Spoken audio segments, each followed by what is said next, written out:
Corona టైంలో ఎట్లాంటి హెచ్చరికలు అవి ఇప్పుడు ఎయిర్పోర్టులో ప్రాథమిక హెచ్చరికలు జారీ చేశారు. విదేశాల నుండి వచ్చేటటువంటి వాళ్ళ లక్షణాలని ఆధారం చేసుకుని వాళ్ళని రానియ్యాలా రానియకూడదా అన్నటువంటి నిర్ణయం తీసుకోవడం అన్నటువంటి ఇక్కడ కీలకమైనటువంటి విషయం. మంకీ ఫాక్స్ ఏదైతే ప్రస్తుతం ఆఫ్రికా ఖండంలో పుట్టి ప్రపంచమంతా వ్యాప్తి చెందుతూ చివరికి health emergency world health organization ప్రకటించినటువంటి నేపథ్యంలో దేశంలోకి వచ్చే మన ఎన్ఆర్ఐలు కావచ్చు లేదా విదేశాల వాళ్ళు ఇక్కడికి వచ్చేటటువంటి వాళ్ళకి కావచ్చు వాళ్ళకు ఉన్నటువంటి హెల్త్ కండిషన్ చెక్ చేసి కానీ రానివ్వకూడదు అన్నటువంటి నిర్ణయం తీసుకున్నారు.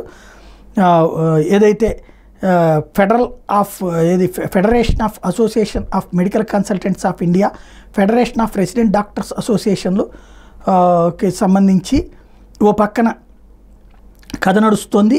ఏది ఈ డాక్టర్లకు సంబంధించినటువంటి కేసులు నడుస్తుంటే వాటిని ఒక పక్కన పరిష్కరిస్తూ రెండో పక్కన వాళ్ళందరినీ కూడా ఎవరిని సమ్మెలకు వెళ్ళొద్దని రిక్వెస్ట్ చేసుకుంటూ దేశవ్యాప్తంగా ఉన్నటువంటి అన్ని ఎయిర్పోర్టుల్లో కూడా ఎంఫాక్స్ లక్షణాలు ఉన్న వ్యక్తులను గుర్తిస్తే వాళ్ళని ఐసోలేట్ చేయమని చెప్పి చికిత్సల కోసం నోడల్ కేంద్రాలుగా రామ్ మనోహర్ లోహియా ఆసుపత్రి, సఫ్దర్జంగ్ ఆసుపత్రి, లేడీ హార్డింగ్ ఆసుపత్రిని ఎంపిక చేసి అక్కడికి తరలించమని ఆదేశించింది.